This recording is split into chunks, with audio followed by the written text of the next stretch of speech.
clips from maybe one of the most bizarre town halls I've ever seen, especially that Trump himself has done. And I use town hall here pretty loosely because he evades most questions from the crowd and is instead just talking to the puppy killer.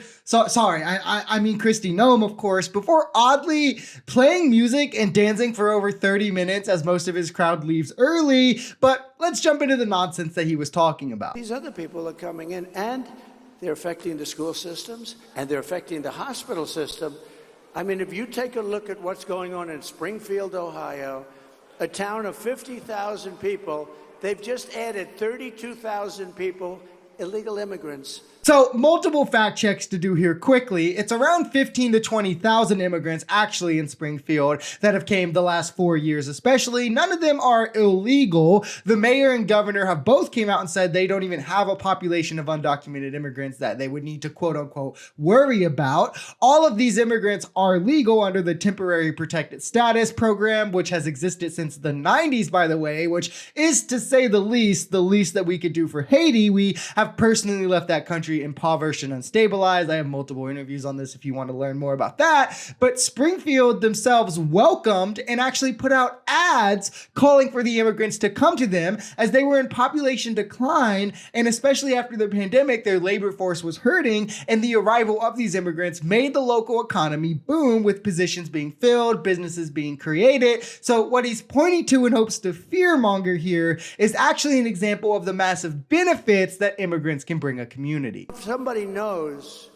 that you have a gun in your house, they say, let's go after somebody else. People put signs that are this gun, or we have, some of them actually spell the kind of a gun they have. We have an AK-47 inside. And people say, you know what, let's just, and I knew about an AK-47 from a few weeks ago.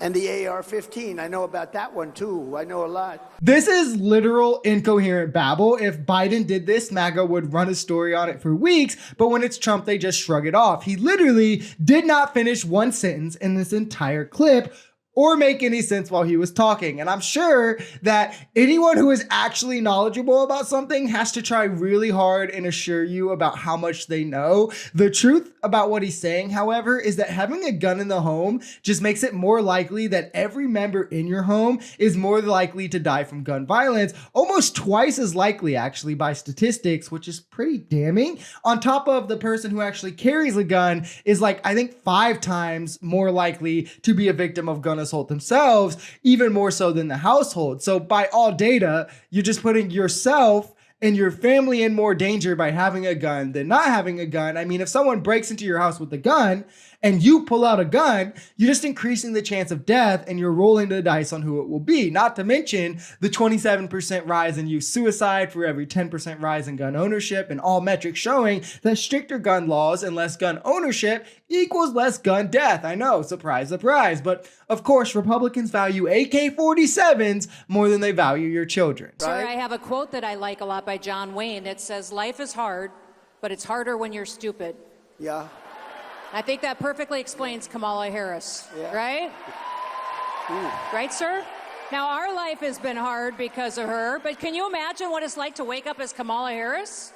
How hard life must be? Now, let's ignore the fact that this is some of the most cringe that I've ever seen in such a short time. She's like, right, sir? Right? It's good, isn't it, sir? That was a good one, huh, sir? Like, It's also kind of hilarious that they're calling Kamala Harris stupid here, yet can't pronounce her name any of the, 3 times that she tried there. You know what I think is stupid is Trump campaigning by standing next to a woman who shot an innocent dog and then threw it in the gravel pit, then wrote a book about it as if she felt good about doing it. I just know that after she shot that dog, she walked by her cats like, oh, you're next, you stupid